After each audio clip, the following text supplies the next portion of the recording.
It was a quiet, sunlit morning when the engines thundered into the small town of Maple Ridge, shattering the peace that usually hung over the lonely roadside diner. The rumble grew louder until the windows trembled, and every head turned as a group of bikers pulled into the gravel lot, their black leather jackets reflecting the sharp light. Among them was their leader, Rex Malone, a man whose name carried weight far beyond the rumbling of his Harley. His presence commanded silence. He was the kind of man who looked carved from stone with eyes that spoke of 1,000 miles of roads and regrets. People whispered stories about him. Some feared him, others respected him, but no one truly knew the men behind the scars and tattoos. If you believe that kindness can come from the most unexpected hearts, that everyone deserves a second chance, then please take a moment to like, comment, share, and subscribe to Kind Soul Stories, where real stories of compassion come alive. Inside the diner, the clinking of coffee cups faded as the bikers took their seats. The waitress, her name tag read Mara, moved quietly between tables, her smile polite but weary. She was young, maybe 30, with tired eyes that held the weight of too many sleepless nights. When she leaned forward to pour coffee, Rex noticed something beneath her attempt at cheer, a faint bruise near her jawline, half covered by foundation, the kind that no makeup could fully hide. It wasn't the first time he'd seen something like that. It stirred memories of his past, the kind of past that still haunted him when the nights grew too long. Mara worked in silence, keeping her eyes down. Her hands trembled slightly as she placed a plate before him. Rex's gaze lingered, not with anger, but with concern. He didn't say a word, but inside something shifted. A quiet fury mixed with an ache he hadn't felt in years. He saw himself in her fear. Years ago, he'd lost someone he loved to the same kind of pain, the kind no one spoke about, the kind hidden behind closed doors. That memory had been buried under layers of roughness. But now, standing before this bruised waitress, it clawed its way back to the surface. Outside, the sky turned gray, and the wind began to pick up dust from the lot. The other bikers laughed among themselves, but Rex wasn't listening. He watched as Mara slipped into the back kitchen, her shoulders slumped. He followed her with his eyes, noticing how she flinched when the manager barked an order from across the counter. The man was thicket with a mean look and eyes that burned with quiet cruelty. And in that moment, everything became clear to Rex. Hours later, when the lunch crowd thinned, Rex lingered alone at the counter, pretending to sip the last of his coffee. He watched the manager walk past Mara, bumping her shoulder hard enough to make her spill. She whispered an apology, but the man's response was sharp, venomous. Rex's jaw tightened. There was no mistaking it now. This wasn't just stress.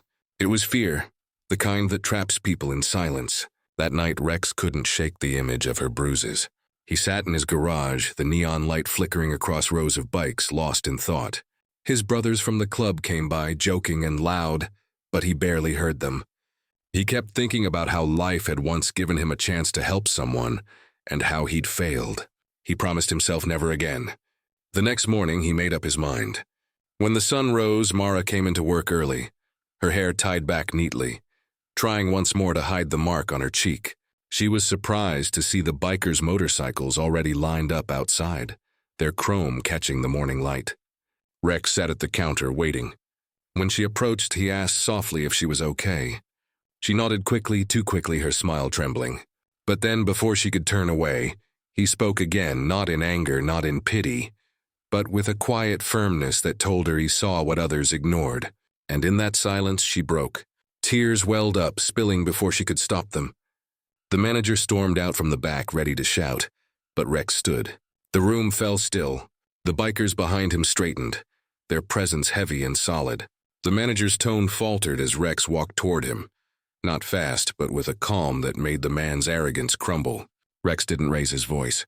He simply told the man that hurting someone weaker didn't make him powerful. It made him pitiful. The manager tried to protest, but one look at the dozen bikers behind Rex made him stop. He stormed out, cursing under his breath, his pride shattered as the door swung shut behind him. For a long moment, no one spoke.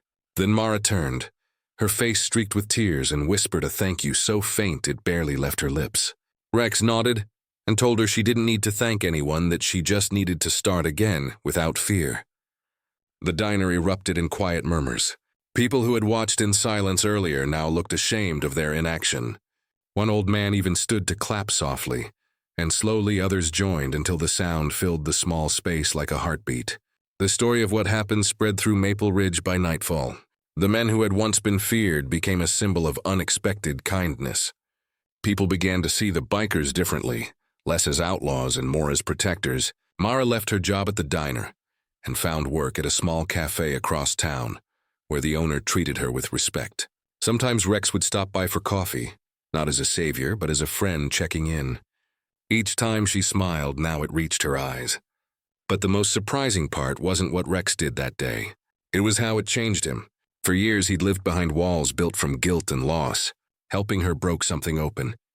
It reminded him that even the toughest hearts could still heal others. His club brothers noticed the change too. They began organizing charity rides for women's shelters, food drives, and community work. What started as a single act of courage turned into a movement that softened an entire town's perception of them. One evening, months later, as the sun set over Maple Ridge, Mara stood outside the diner, now under new management, and saw a familiar line of motorcycles pass by. The leader raised a hand as he rode past, a quiet acknowledgement, a bond formed not by words but by shared humanity. She smiled, her heart full, knowing that sometimes kindness doesn't come wrapped in gentle hands. It comes roaring in on two wheels wearing leather and a heart that has known pain. If this story touched your heart or reminded you that real strength lies in compassion, please don't forget to like, share, and subscribe to Kind Soul Stories, where we celebrate the goodness that still exists in this world. Before you go, comment below. Do you believe even the toughest people can have the softest hearts? And as the last light faded behind the mountains, Maple Ridge remembered that day, not for the roar of engines, but for the silence that followed, when kindness finally spoke louder than fear.